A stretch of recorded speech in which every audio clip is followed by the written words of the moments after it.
হুজুর জান্নাতের ভেতর আবার শপিং মল থাকবে কেমনে? প্রশ্ন আসতে পারে না?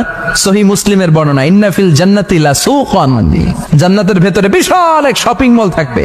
এটা বোধহয় আমাদের বসুন্ধরা শপিং কমপ্লেক্সের মতো হবে, যমুনা ফিউচার পার্ক।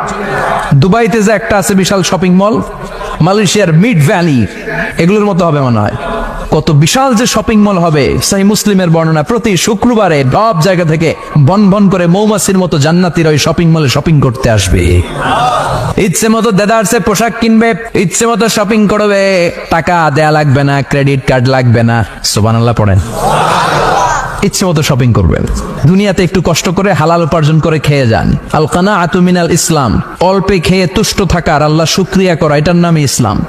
অল্প খাও, অল্প পড়ো, অল্প জমাও, অল্পের ভেতরে বরকত ঢুকাই দিছে কে? অনেকে দেখবেন অনেক খাই খাই নাই নাই করে, এটা যাদের স্বভাব তাদের কখনো বরকত হয় না। অল্প খাবেন, অল্প পড়বেন, আর হালালের সাথে সম্পর্ক করবেন। আল্লাহুম্মা কফিনি বিহালালিকা আন হারামিক ওয়া আগনিনি বিফাদলিকা আম্মান সিওয়াক। বিশ্বনবী দোয়া করতেন, আল্লাহ হালালকে আমার জন্য যথেষ্ট করেন, হারাম থেকে আমারে বাঁচিয়ে রাখেন। পড়েন আমিন। হালাল অল্প হলেও হালালে বরকত আছে না নাই? হারাম বেশি হলেও এটাতে কোনো বরকত নাই, ঠিক কিনা?